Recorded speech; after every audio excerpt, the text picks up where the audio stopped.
पुढची बातमी पण कोविड संदर्भातच आहे। सगळ्यांची चिंता वाढवणारी बातमी।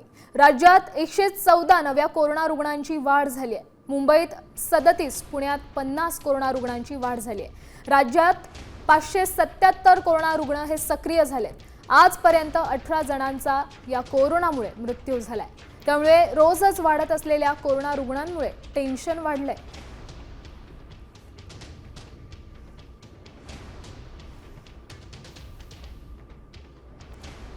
पुणे मनपात 42 रुग्ण, मुंबईत 37 तर मीरा भाईंदरमध्ये 7 रुग्ण, पनवेलमध्येही 7 आणि पिंपरी चिंचवडमध्ये 6 रुग्ण आढळले।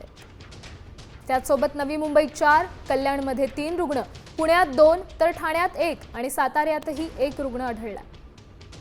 त्यासोबत कोल्हापूर आणि सांगली प्रत्येकी 1 रुग्ण, त्यासोबत संभाजीनगरमध्ये देखील 1 रुग्ण आणि परभणीतही 1 रुग्ण आढळला आहे।